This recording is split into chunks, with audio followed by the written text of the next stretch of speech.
यो महाभारत युद्ध सकिएको करिब 36 वर्ष व्यतीत भइसके पछाडि भगवान कृष्णले आफ्ना परिकरहरूका साथमा द्वारकापुरीमा नाना प्रकारका लीलाहरू गर्दै सुखपूर्वक निवास गर्दै हुनुहुन्थ्यो।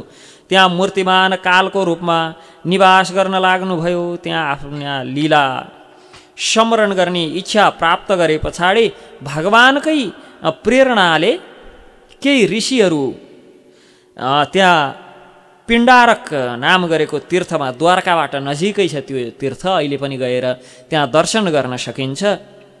त्यहाँ आएर भगवानको प्रेरणाले विश्वामित्र, असित, कण्व, दुर्वासा, भृगु, अंगिरा, अत्रि, वशिष्ठ, नारद लगायतका ऋषिमुनिहरू द्वारकाको समीप त्यो पिण्डारक नाम गरेको स्थानमा तीर्थ क्षेत्रमा एकत्रित भएर भगवत कथाको गुणगानमा तत्पर भएर बसेका थिए। एक दिन यदुवंशीहरूका ती उद्दण्ड बुढाबुढीको त्यस्तै हो स्वभाव, के गर्ने अब। त्यो उद्दण्डहरू त्यहाँ पुगे, खेल्दै खेल्दै त्यहाँ ऋषिहरूको छेउमा पुगे। अब उद्दण्डता गर्न मन लाग्यो, त्यही भएर भनेको मनको कुरो सुन्न हुन्न भनेर। मनको कुरो सुनेपछि कहाँ कहाँ के हुन्छ के हुन्छ अलिअलि विवेकको प्रयोग गर्नुपर्छ। जाम्बवतीका छोरा थिए साम्ब। अब ती जाम्बवतीका पितादेखिकै बडो विचित्र लीला छ। भगवान रामका अनन्य सेवक त्यो स्यामन्तक मणि फेला पारेर गुफाभित्र लगेर बल्बको काम गर्ने गरी झुन्ड्याएर राखेका थिए। अनि जाम्बवान भनेका भालुहरूका राजा, जङ्गली भालुहरूका। अनि तिनकी सुकन्या छोरी थिइन् जाम्बवती। भगवानसँग 28 दिन युद्ध गरे। युद्ध गरेर जित्न नसकेपछि मैले जित्न नसक्ने पक्कै भगवानै होलान्, कत्रो कन्फिडेन्ट कि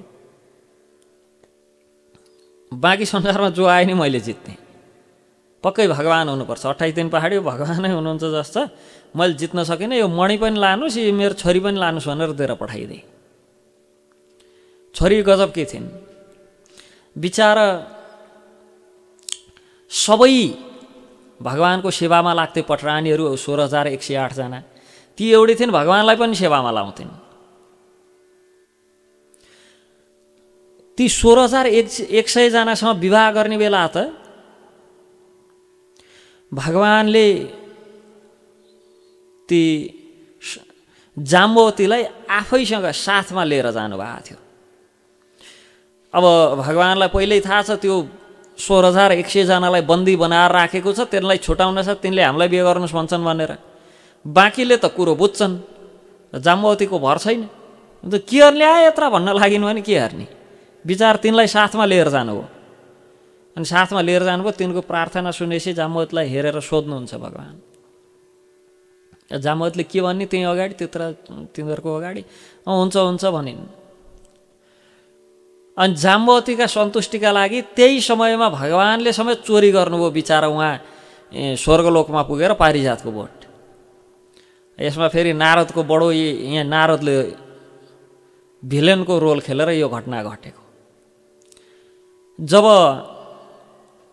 द्वारका बसाउनु भयो, सुधर्म सभासहित एउटा पारिजातको वृक्ष पनि दिएर पठाएका थिए इन्द्रले।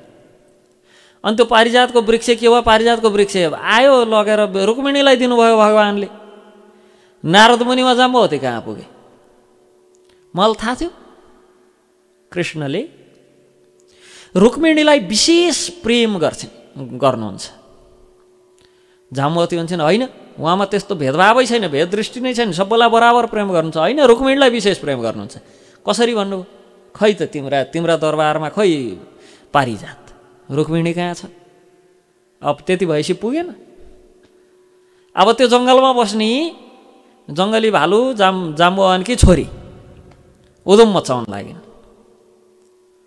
धन्न जाम्बवान जस्तै थिएन, नङ्ग्रा सङ्ग्रा भयो कि बर्बादै हुन्थ्यो। सुकन्या थिइन्। अनि कुनै दिन लिएर आइदिन्छु भन्नुभएको थियो, सम्झाइराख्थिन्। त्यो त घर गृहस्थी भएका मान्छेलाई अलि ज्यादा अनुभव हुन्छ। घर श्रीमतीलाई चाहिँ यसो गरिदिन्छु भनेर नगरेपछि त्यो केही भनेनन् भने पनि एक प्रकारको प्रेसर फिल भइराख्छ अरे कि केही भनेनन् भने नि खाने बेला अनि सुन्नुहोस् त भन्यो भनेदेखि त्यही भन्न लाग्यो कि क्या भनेर तनाव हुन्छ अरे। हुन्छ हुन्छ मैले सम्झाएको म गर्छु भन्छन् र पहिल्यै। अनि उहाँ इन्द्रलोकमा पुगेर पारिजातको वृक्ष उखालेर ल्याएर जाम्बवतीको चित्त बुझाउनु भयो। अनि ती जाम्बवतीका सन्तान साम्बलाई स्त्री जस्तो बनाएर, छोरी मान्छे जस्तो बनाएर, अनि पेटमा चाहिँ अलिअलि लुगाको पोकोसोको हालेर गर्भवती जस्तो देखाएर, अनि बडो बनावटी विनम्रतापूर्वक। अब काहीँ छलछाम गर्न गएको ठाउँमा पनि विनम्रता आउँछ, बनावटी विनम्रता। कतैबाट केही फाइदा लिनु पर्यो वा कतै छलछाम गर्नु पर्यो नि अति भक्ति चोरी लक्षण भन्छन् नि। भक्ति अति देखाउन लाग्यो भने मान्छेले लक्षण चाहिँ चोरीको छ भन्ने बुझ्नुपर्छ। र यहाँ बनावटी नम्रताले मुनिहरूको चरणमा प्रणाम गरेर तत्पश्चात प्रश्न गर्छन्, हे ब्राह्मण, यो एकदम सुन्दर नयन भएकी सुन्दरी गर्भवती छिन्, यिनलाई प्रश्न छ तर हजुरहरूको अगाडि बडो सङ्कोच छ, लाज भयो सोध्नलाई। यिनलाई पुत्र प्राप्तिको बडो लालसा छ, प्रसवको समय पनि निकट आउँदैछ, छोरो जन्मिन्छ कि छोरी जन्मिन्छ, हजुरहरू त सर्वज्ञ हुनुहुन्छ, छोरो हुने हो कि छोरी हुने हो भनिदिनु पर्यो। मुनिजनहरू आफ्नै सुरुमा छन्, व्यस्त छन्, अब कहाँ यो बुढाहरू जिस्किन लाग्यो भन्ने कुरो त अब देखेर थाहा भइहाल्छ। तर त्यही भएर केही उत्तर दिनु भएन। बालकहरू पुनः बार ऋषिमुनिहरूलाई धोका दिनका लागि प्रश्न गरेका छन्, प्रश्न गर्न आरम्भ गर्छन्। अर्कोले सोध्छन्, त्यसले सोध्छन्, उसले सोध्छन्। अब भगवत प्रेरणाले ऋषिहरूलाई बिस्तारै बुढाहरूले साह्रै अत्याचारै गरे।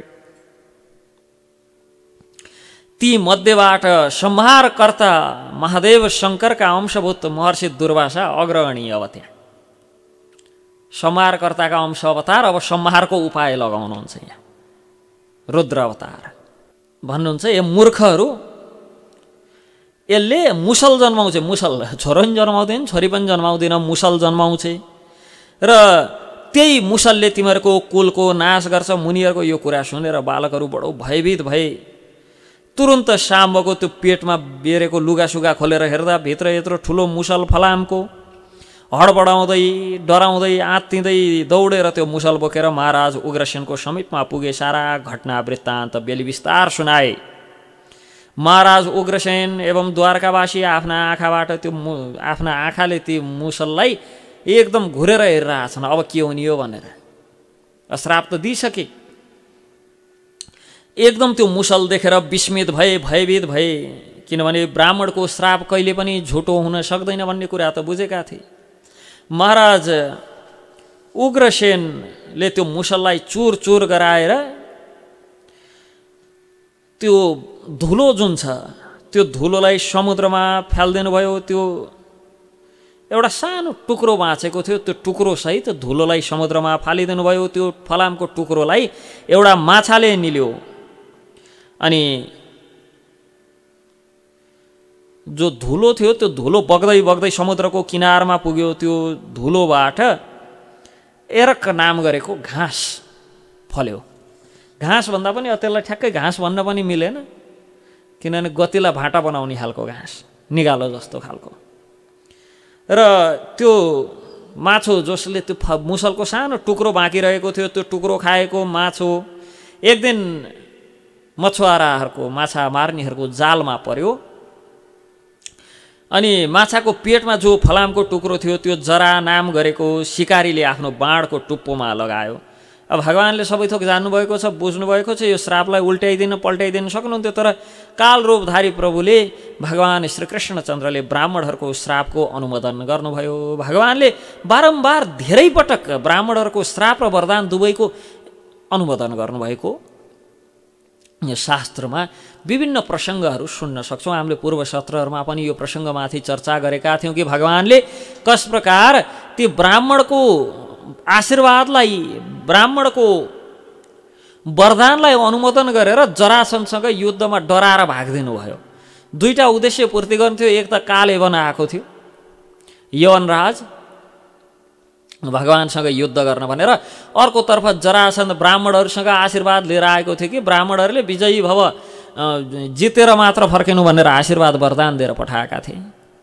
ती दुवैको काल यवनको उद्धार मुचुकुन्द महाराजलाई देवताहरूले वरदान दिएका थिए। के भनेर वरदान दिएका थिए त भन्दा देवताहरूले कि जब तिम्रो आँखा खुल्छ पहिलो दर्शन भगवानको हुन्छ, यदि अरू कसैले तिम्रो निन्द्रामा व्यवधान पुर्यायो भने तत्क्षण त्यो व्यक्ति भस्म हुन्छ तिम्रो दृष्टिपात हुनासाथ। यी सबको लीला एकैपटक यिनको सबैको चाहिँ इच्छा पूर्ति गर्दैनथ्यो। त्यसकारण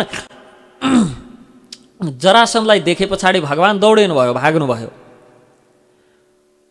यता ब्राह्मणहरूको वरदान सत्य साबित भयो, हारेपछि न भाग्छन् व्यक्ति।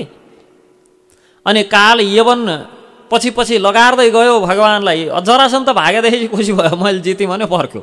21 पटक हारे होला मतलब बन अब ल भाग्यो। अझ के भन्छ, युद्ध मैदान छोडेर भाग्छस्, कायर कहाँ भाग्दैछस् पर्खी। अनि के भन्छ, कायरहरूको पछि पछि दौडेर युद्ध जित्नुमा के शोभा हुन्छ र, छोड्दै मैले त्यसलाई, माफ गर्दै। अनि काल यवन पछि पछि दौडिरहेछ, भगवान अगाडि अगाडि दौडिनुहुन्छ। काल यवन थकित भएर एकछिन यसो आराम गर्छ, भगवान पनि पर्खिनुहुन्छ, त्यो दौडेर आओस् अनि फेरि भाग्नुपर्छ भनेर जानुहुन्छ। र त्यो गुफाभित्र छिर्नुभयो, मुचुकुन्द सुतेको गुफाभित्र। मुचुकुन्दलाई आफ्नो उत्तरी यसो निकालेर ओढाइदिनु भयो र आफू यसो अँध्यारोतिर लुक्नुभयो। त्यो काल यवन आउँछ र यस्तो भित्र हेर्छ, आरामले सुतिरहेछ बा उत्तरी ओढेर।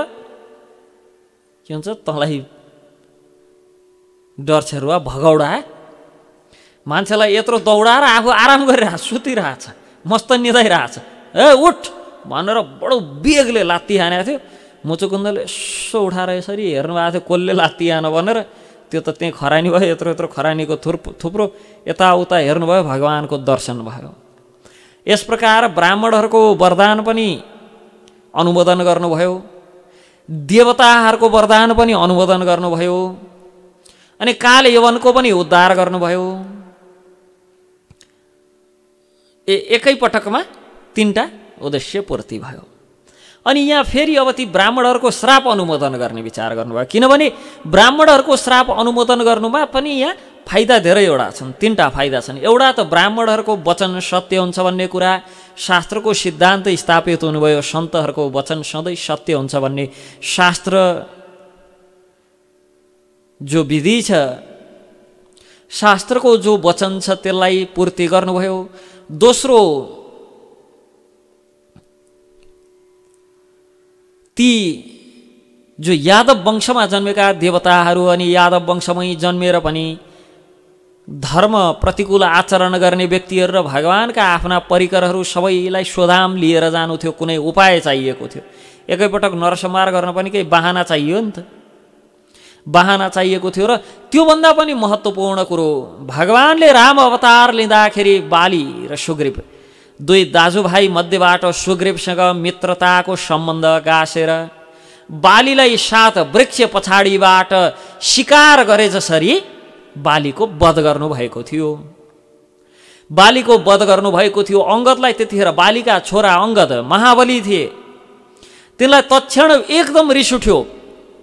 रिस उठेर उनै भगवानसँग प्रार्थना गरे, जसरी तपाईले मेरो पितालाई एउटा क्षत्रियले जसरी युद्ध गरेर हैन पशुलाई जसरी शिकार गरेर वध गर्नुभयो र आफ्नो कायरतापन प्रकट गर्नुभयो, कुनै दिन हजुरको पनि मैले यस्तै गरी शिकार गर्न पाऊँ भनेर प्रार्थना गरेको थियो भगवानले। अब कुनै समय त्यो हुन सक्छ, यस प्रकार आशीर्वाद दिनुभएको थियो, वरदान दिनुभएको थियो। त्यही अंगद कृष्ण लीलामा जरा नाम गरेको शिकारी भएर जन्मियो र उसले त्यो अलिकता फलामको टुप्पो बाँकी थियो, त्यसको चाहिँ तीर बनाउन भ्यायो। द्वारकामा अनेक प्रकारका उत्पातहरू हुन लागे। अनि ती उत्पातहरू देखेर, यी अपशकुनहरूलाई देखेर भगवान कृष्णले द्वारकामा केही बुढापाका व्यक्तिहरूलाई मात्र छोडेर समस्त यादवहरूलाई साथमा लिएर पिण्डारक तीर्थमा स्नान एवं दान पुण्यका लागि भनेर लिएर जानुभयो। स्नान एवं दान पुण्य पश्चात भगवत प्रेरणाले यादवगण मैर्य नाम गरेको मधुपान गरेर परस्पर लडाईँ झगडा गर्न लागे। क्रोधवश समुद्र तटमा उम्रिएको त्यो यरक्कको वृक्षलाई बोटलाई उखालेर त्यसका भाटा बनाएर एक अर्कालाई हान्न लागे, मार्न लागे। अलिअलि बचे खोचेकालाई बलरामजीले पनि 2-4 भाटा हिर्काउनु भयो अनि आफू त्यहीँबाट सबैले देख्दा देख्दै स्वधाम गमन गर्नुभयो। सबैका अगाडि समुद्र तटमा उपस्थित भएर स्वधाम गमन गर्न लाग्नुभयो भने भगवान कृष्ण भक्त उद्धव एवं मैत्रेयजीलाई उपदेश दिएर जरा नामको व्याधाले त्यो हानेको बाण चरणमा स्पर्श गर्यो। त्यो बाणले हामीले हिजोको सत्रमा श्रवण गरेका थियौँ कि खिर, ती दुर्वासाजीले दिएको खिर भगवानले सारा अङ्गमा लगाउनु भयो पैताला र यो कुमलाई छोडेर।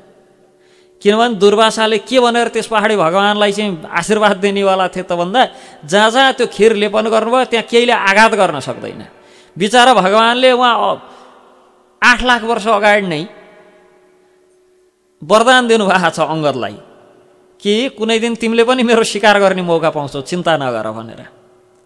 अनि जराले त्यही बाण प्रहार गर्यो भगवानको श्रीचरणमा, त्यसले स्पर्श गर्यो र बाण भैँमा झर्यो। जरा दौडँदै आयो, हेर्यो कि बाण भगवानको टक्क चरणमा झरेर बसेको छ। आयो, माफी माग्यो, रोयो, मबाट के यस्तो गल्ती भयो भनेर आदि इत्यादि। तत्पश्चात भगवानले पूर्व जन्मको स्मृति दिनुभयो तिनलाई, ती शिकारीलाई, र त्यो शिकारीलाई पनि लिएर भगवान स्वधाम गमन गर्नुभयो, आफ्नो धाममा जानुभयो। भगवान रामचन्द्र जब आफ्नो लीला यहाँ समाप्त गरेर स्वधाम गमन गर्न चाहनुहुन्थ्यो त्यतिखेर पनि दुर्वासाजी भोक्लाको भन्दै त्यहाँ पुगेका थिए। अहिले जब भगवान कृष्ण आफ्नो स्वधाम जान चाहनुभयो, अहिले पनि दुर्वासाकै कारण, दुर्वासाको श्रापलाई नै बहाना बनाएर भगवान स्वधाम गमन गर्नुभयो। अर्थात् भगवानलाई स्वागत गर्न सबै देवी देवता आदि सबै लागेर गए पनि भगवानलाई बिदाबारी गर्ने बेला दुर्वासा टुप्लुक्क आइपुग्नुहुन्थ्यो। कि भगवानलाई बिदाबारी गर्नेवाला कार्य सधैँ दुर्वासाले गर्नुहुन्थ्यो। यस प्रकार पृथ्वीको भार उतारेर भगवान श्रीकृष्ण स्वधाम उपस्थित हुनुभयो। यो मौसल संहार लीलामा दुर्वासा आदि ऋषि केवल निमित्त कारक थिए, भगवत इच्छा नै प्रधान कारण हो। तर निमित्त इच्छा हुँदा हुँदै पनि भगवानको यो कार्य पूर्ति हेतु यी दुर्वासा प्रधान कारक भएर उत्पन्न हुनुभयो। यस प्रकार भगवानले ती यादव वंशीहरूको उद्धार जो गर्नुभयो, यादव वंशीहरूलाई स्वधाम जब लिएर जानुभयो, त्यो स्वधाम लिएर जाने कारक दुर्वासा बन्नुभयो। र हामी हिजो चर्चा गर्दैथ्यौँ भगवान श्रीकृष्णचन्द्रको, भगवान कृष्णचन्द्र कस प्रकार ती राधा रानी आदिको भाव देखेर पग्लिनुभयो र जगन्नाथ वेश, जगन्नाथ स्वरूप भगवानको बन्यो भनेर। आज स्नान यात्रा विशेष छ। आजका दिन भगवान जगन्नाथको अन्य सबै भगवानका श्रीविग्रहहरू पत्थरबाट, धातुबाट बन्छन्। जगन्नाथजी दारु ब्रह्म भनिन्छ। दारु भनेको काठ, ब्रह्म भनेको भगवान। जो काठबाट निर्मित श्रीविग्रह भएका कारण भगवानको जगन्नाथको स्वरूपलाई दारु ब्रह्म भनिन्छ। र भगवान जगन्नाथ दारु ब्रह्म भएका कारण अरू सबै भगवानका सबै स्वरूपलाई, श्रीविग्रहलाई के गरिन्छ त प्रत्येक दिन बिहान स्नान गराइन्छ। जगन्नाथजी चाहिँ वर्षमा एकपटक स्नान गर्नुहुन्छ। आजको दिन, आज चाहिँ जगन्नाथजीको नुहाउने दिन। वर्षमा एक दिन नुहाइदिन्छन्। नुहाए पछाडि जगन्नाथजी बिरामी परेर सिकिस्तै भएर सुत्नुहुन्छ 15 दिनसम्म। एक पक्ष पुरै 15 दिनसम्म भगवान अब आजबाट सिकिस्त बिरामी। जगन्नाथजीका पुजारीहरू र वैद्यहरू जडीबुट्टी खोज्न सारा भारत खण्ड घुम्छन् भगवानको उपचार गर्नलाई। बडो गजब लीला छ। आज स्नान यात्राको पहिलो दिन। हाम्रो योजना अनुसार काम हुन्थ्यो भने त नरसिंह चतुर्दशीमा गजुर स्थापना गर्ने, आज स्नान यात्राका दिन त्यहाँ स्थापित श्री सुदर्शन कलशको अभिषेक गर्ने भन्ने हाम्रो योजना थियो। अब हामीले मात्र योजना गरेर हुँदो रहेछ, भगवानको पनि इच्छा हुनुपर्दो रहेछ, भक्तहरूको पनि इच्छा हुनुपर्दो रहेछ। भगवानको र भक्तहरूको इच्छा नभइकन मैले मात्र यहाँ बसेर यसो गर्नु पर्ला त्यसो गर्नु पर्ला भनेर योजना बनाएर हुने भए त म 5 वर्षदेखि योजना बनाइथेँ मन्दिर बनाउने हो भनेर। तर त्यो योजनामै सीमित थियो कि अब मन्दिर बनाउने भन्यो, योजना बनायो। त्यही जहाँ अहिले मन्दिरको गर्भगृह बन्दैछ त्यो ठाउँलाई मैले यो 5 वर्षको बिचमा कमसेकम 500 पटक त नापजाँच गरेँ होला। अब यसरी बनाउनुपर्छ भन्दै, अब त्यसरी बनाउनुपर्छ भन्दै 5 वर्षसम्म त्यो नापजाँच गरेरै मात्र बिताएँ। जब भगवानको इच्छा भयो, भक्तहरूको इच्छा भयो, त्यो इच्छा फलीभूत पनि हुन लाग्यो। अब आजका दिनबाट ठिक 17 दिन पछाडि जगन्नाथजीको रथयात्रा हुन्छ। त्यो रथयात्राका दिन श्री सुदर्शनको अभिषेक गर्न सकिन्छ कि भन्ने हाम्रो योजना छ। बाँकी त हजुरहरूको हातमा छ, हजुरहरूले कस प्रकार प्रेम सद्भाव, हजुरहरूले कसरी सहभागिता जनाउनुहुन्छ त्यसमा भर पर्छ। हामीले मात्र चाहेर त हुन्न। टेलिभिजनको स्क्रिनमा फोन नम्बर देखिरहेछ, फोन गर्नुभयो हजुरहरूले, अनि त्यस पछाडि दान दातव्य पठाउनु भयो, सहयोग गर्नुभयो, सद्भाव देखाउनु भयो, हजुरहरूले मन्दिर बनाउन चाहनुभयो भने बन्छ। र 28 गते रथयात्राको शुभ महोत्सव छ। त्यो दिन गजुर स्थापना गरेर अनि श्री सुदर्शनजीलाई गजुरमा स्थापना गरेर कलशभन्दा माथि श्री सुदर्शनजीलाई स्थापना गरेर तत्पश्चात सुदर्शनको एवं त्यो कलशको अभिषेक गर्ने र त्यही दिन जगन्नाथ रथयात्रा पनि मनाउने भन्ने हाम्रो योजना छ। अब त्यो योजनालाई पूर्ति गराउने नगराउने हजुरहरूको हातमा छ। हजुरहरूले फोन गर्नुभयो, सहयोग गर्नुभयो, प्रेम र सद्भाव देखाउनुभयो, त्यो सम्भव हुन्छ। अन्यथा नरसिंह चतुर्दशीमा गर्छौँ भने जस्तै यो पनि एउटा कथा भन्छ फेरि। अनि फेरि मैले 29 गतेबाट हिजो गर्ने हाम्रो योजना थियो तर सकिएन भन्न लाग्छु मैले। सबै हजुरहरूको हातमा छ। र जगन्नाथजी आज स्नान पश्चात वर्षमा 1 दिन नुहाउनुहुन्छ। अब यसै पनि वर्षमा 1 दिन नुहाउने मान्छेलाई त नुहाएका दिन ज्वरो आउनु स्वाभाविक पनि हो। भगवानलाई पनि वर्षमा 1 दिन नुहाउने भए पछाडि जगन्नाथजीलाई आज नुहाइदिन्छन्, आजैबाट उहाँ ज्वरो आएर सिकिस्त पर्नुहुन्छ। र एकजना मुम्बईका भक्त हुनुहुन्छ जो अहिले पनि हुनुहुन्छ, उहाँले मुम्बईमा मन्दिर बनाउँदाखेरि व्यापक धेरै ठुलो सहयोग पनि गर्नुभएको थियो मार्बल आदि दान दिएर। उहाँ जगन्नाथजीको एकदम अनन्य भक्त। र जगन्नाथपुरीमा आजबाट भगवान बिरामी पर्नुहुन्छ, उहाँलाई विशेष कोठामा लगेर राख्छन् आइसियुमा। अब आजबाट 15 दिनसम्म 14 दिनसम्म त्यो प्रचलन यद्यपि अहिलेसम्म छ। उहाँलाई चाहिँ विशेष कोठामा लगेर राख्छन्, पुजारीहरू जान्छन्, एकदम चाहिँ भगवानको स्याहार सुसार गर्छन्, बेला बेला ज्वरो नाप्छन्। अनि 56 भोग खाने भगवान जगन्नाथजीलाई दिनैभरि आधी 24 घण्टाको फरकमा 56 भोग लगाउँछन्। यो 15 दिनसम्म खिचडी मात्र खुवाउँछन्। त्यो खिचडीमा पनि के औषधि हालेको हुन्छ, खाँदाखेरि पनि औषध नै खाएको जस्तो लाग्छ। भगवत कृपाले, जगन्नाथजीको कृपाले त्यो खिचडी चाखेका छौँ। एकपटक मैले चाख्ने सौभाग्य प्राप्त गरेँ। करिब खाँदाखेरि मलाई म पनि बिरामी छु कि जस्तो लागिरहेको थियो खाँदाखेरि, त्यो औषधि जस्तो लाग्ने खाँदैखेरि पनि। अनि उहाँलाई त्यो अब उहाँलाई त्यो जगन्नाथजीलाई चाहिँ बिरामी राख्ने कोठामा लगेर राख्छन् त्यहाँ मन्दिरमा। अनि जगन्नाथजीका वैद्यहरू छन्, वास्तविक वैद्यहरू हुन्, जो हामी जाँदाखेरि हाम्रो पनि उपचार गर्छन्। तर यो 14-15 दिन त्यो कसैलाई फुर्सद हुन्न, भगवानको उपचारमा व्यस्त हुन्छन्। तिनले यही 14-15 दिन भगवान जगन्नाथको सेवा गर्नका लागि वर्षैभरि जगन्नाथ मन्दिरले चाहिँ तिनलाई तलब दिएर राख्छ। 15 दिन भगवान बिरामी पर्छन्, त्यतिखेर उपचार गर्नुपर्छ भनेर।